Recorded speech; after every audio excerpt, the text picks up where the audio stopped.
Welcome to Games from Folktales, a podcast that mixes historical research and tabletop role-playing settings. I'm your host, Timothy Ferguson. This week, Venice, the translation of San Marco. In this next little section, Edgecombe Stanley talks about the arrival of the relics of St. Mark in Venice. The Shrine of St. Mark is important to player characters because it's the strongest dominion aura in the city of Venice, and also, unfortunately, it's where a lot of government ritual is solemnized by blessings from the bishop. Social magi are going to be going there a lot, and it is where their power is weakest. Mark is particularly important in Venetian marriage customs, which we'll cover in later episodes. Stanley starts this little section in the Degado of Giustiano, the son of the Doge and Dogeressa we were considering last time. Note that his name is a masculinization of the name of the patron saint of the Dogeressas. He's been dedicated to the girl saint with the grapevines since birth. Let's start quoting Edgecombe Stanley. The brief and quiet reign of Giustiani Badoero was remarkable for one eminent event, the translation of the body of St. Mark the Evangelist from Alexandria to Venice. The pious Venetians were well aware of the importance of possession of relics of the saints. At Aquileia, Heraclea, Padua, and the other cities whence their forebears had fled to the islets of the lagoons, the churches were the depositories of such treasures, and the revenues of ecclesiastical authorities were greatly augmented by the devotion of the religiously minded inhabitants. Besides, such holy shrines drew pilgrims and visitors from other states, and enhanced their reputation. Venetian envoys to Constantinople and travellers generally in the Orient were admonished to secure, if possible, relics for translation to the lagoon city. Accordingly, in 828, news reached Venice that two sea captains of Venetian merchant galleys, wintering in the port of Alexandria, had entered into relations with the ruler of the city. On their part, they were to smuggle arms and provisions for the use of Egyptian forces against the Eastern Emperor, and in exchange to take whatever they might like from ruined temples near the seashore, one of which was the traditional burial place of St. Mark. So let's pause the quote there. The Venetians earned the right to loot the tomb of St. Mark by selling weapons to the Egyptians so they could fight the Eastern Christian Empire. St. Mark is apparently fine with this, and no one in Venice seems to think this is an impious act. This tells us something about the practical bent of Venetian theology at the time. I would also like to note that Stanley tells a different story to the Venetians themselves. In the shrine to St. Mark in Venice, there's a mosaic which shows the Venetians hiding the saint's relics in pork and cabbage leaves so that the Egyptians who were Muslims wouldn't inspect them too carefully. Their version is that some Greek monks helped them save the saint's treasures before the local Muslim rulers could find them. Use whichever you want for your game. Back to Stanley. Treasures of all sorts were unearthed, and at length the tomb of the saint yielded up a corpse undecayed and arrayed in episcopal vestments. Acknowledged and venerated upon the spot, the hallowed remains were reverently conveyed to Venice and received there with tumultuous acclamations, and temporarily enshrined within the ancient church of San Pietro di Castello. Doge Giustiano and Dogeressa Felicitia presided at religious ceremonies which brought together and cemented the people of the outlying islands and the inhabitants of the coast towns of terra firma.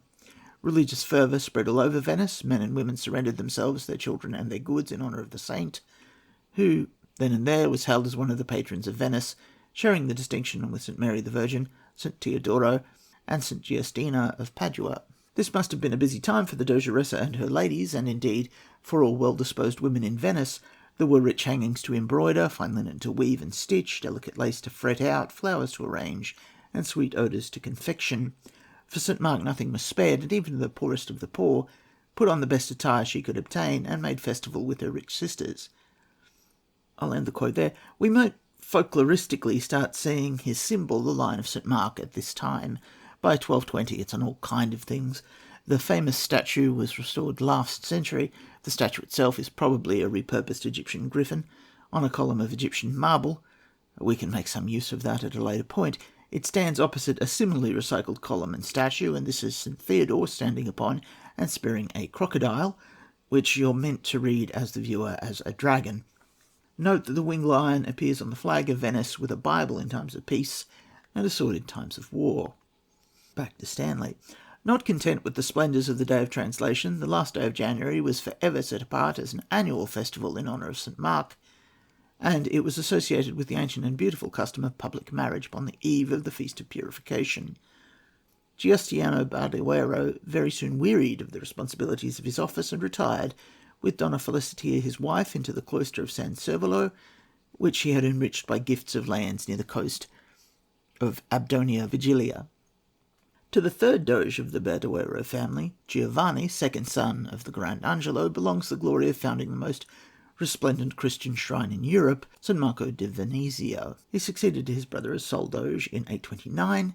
What special part he and his dogeressa took in the actual building and first dedicatory celebration, history has not recorded. Here again we see Edgecombe Stanley making his history a bit more polite. When St. Mark's body came to Venice, Doge Giustiano didn't give it to the church, he kept it in the ducal palace. In his will, he asked his widow to create the basilica that his brother then dedicated. This was a political move. Much as Constantinople claimed the ecumenical status of New Rome, so Grado, the local archbishopric, wanted to see itself as the new Patriarchate of Alexandria. Except they couldn't, because the apostles' relics weren't church property, they belonged to the Doge. Even when he gave them up, it wasn't to the local bishop or archbishop, it was to a purpose-built structure between the palace and the basilica of the previous patron saint of Venice. The basilica is connected to the ducal palace and is, legally speaking, the private chapel of the Doge. It's his chapel, and he gets to say who leads services there. If you're looking it up online, the original was burned down in the 10th century, with the Doge inside it, by an anti-tyrannical mob. A new one was built on the same site. In the game period, the domes are being extended upwards so they're visible from the piazza. Its nickname, the Church of Gold, might date from a slightly later time. Back to some Stanley. The reign of Giovanni Badoero lasted 7 years, a season of consolidation in Venetian power and family influence. The House of Participazio gave 7 doges to Venice, men of approved probity ruling their households and themselves with simple dignity, and the state with firmness and distinction. They, one and all, with their consorts, when their public cares and duties became excessive, sought the solace of the cloister.